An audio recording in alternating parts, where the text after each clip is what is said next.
Jadi teman-teman, di sini saya ingin memperlihatkan kecanggihan dari BMS ini. Ini adalah baterai yang saya rangkai 3S menggunakan BMS ini. Dia posisi fullnya 12,6. Di sini terlihat ya, meskipun cerah matahari gini ya, ini kan masih terang ya.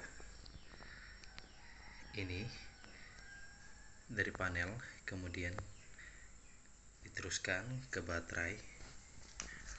Namun di sini 0 ampere. Kenapa? Karena BMS ini sudah memprotek ketika baterai sudah terisi penuh, maka tidak akan dialirkan arus ya. Jadi tidak ada pengisian.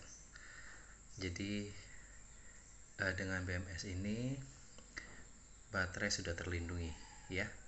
Baterai sudah aman. Karena saya takutnya kemarin itu takutnya overcharging. Ternyata dengan BMS ini teman-teman, ini inputnya dan itu outputnya. Ternyata BMS itu sudah memproteksi.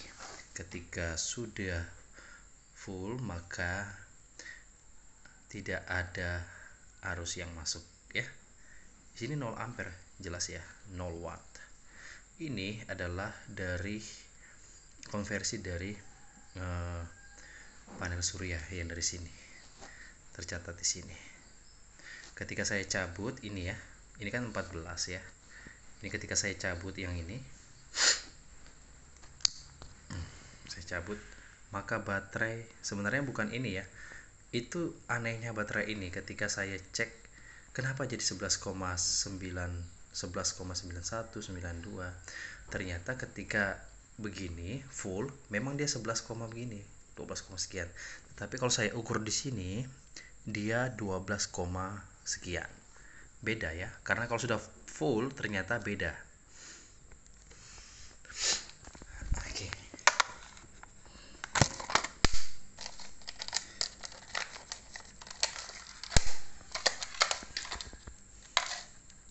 Sorry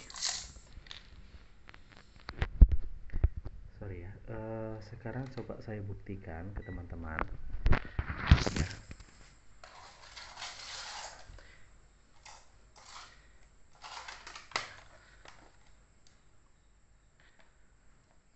Ini ya,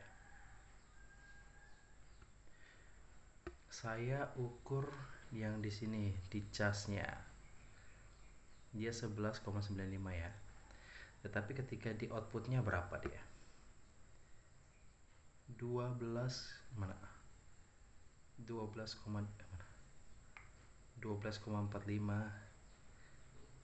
ya, 12,45. Jadi berbeda. Ketika ini sudah menutup arus yang masuk, ini menjadi 11, sekian. Tetapi kan bukan arus ini yang kita ambil. Arus yang diambilkan adalah arus dari sini, arus outputnya. Nah, saya pasang kembali ya. Meskipun saya pasang ini tidak akan ada arus yang mengalir ya, tetap 0. Nah, ini favorit saya teman-teman. SCC ini ternyata memang canggih ya. Dia memang kelemahannya tidak ada tampilan visual ya, tidak ada pengaturannya. Ini fullnya saat pengisian dia auto off ya, auto cut off ketika pengisian 14,7.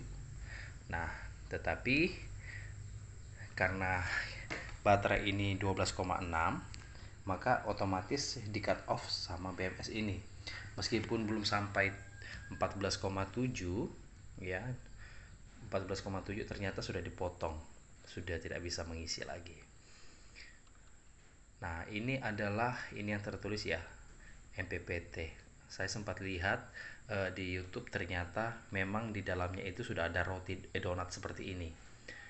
Ternyata memang meskipun dalam posisi mendung ya, cuaca mendung, ternyata MPPT ini pengisiannya cukup maksimal ya.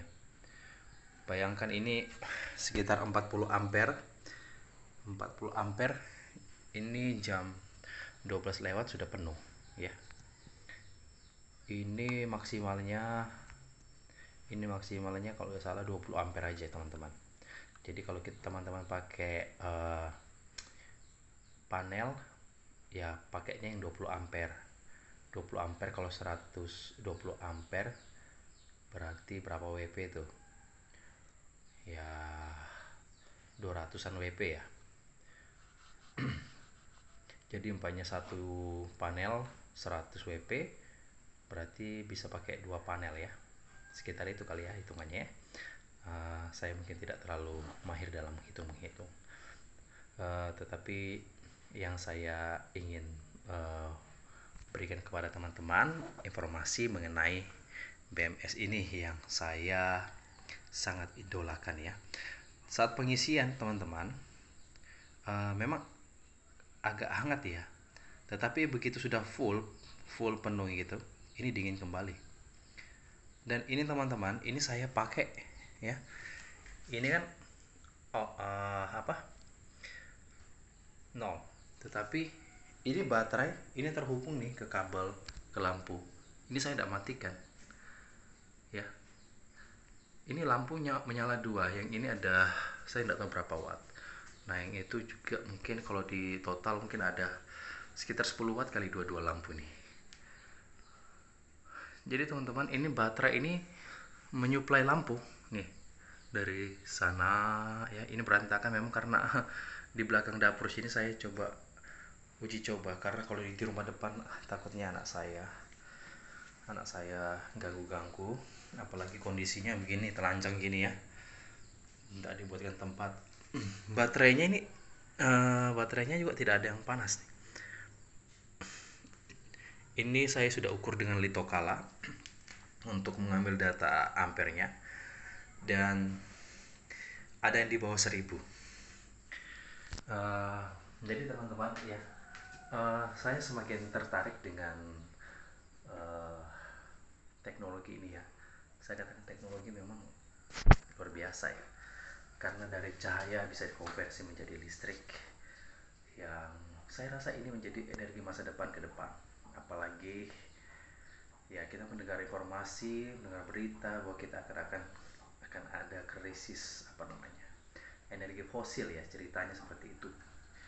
Tetapi ya saya berusaha untuk pelan-pelan mengupgrade peralatan saya, sehingga nanti saya akan kembangkan untuk bagaimana saya membuat jalur khusus untuk lampu yang khusus panel surya, sehingga malam nanti saya pakai lampu yang khusus panel surya.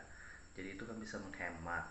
Jadi yang dari PLN itu mensuplai alat-alat yang membutuhkan energi yang besar, misal kulkas, kemudian rice cooker ya.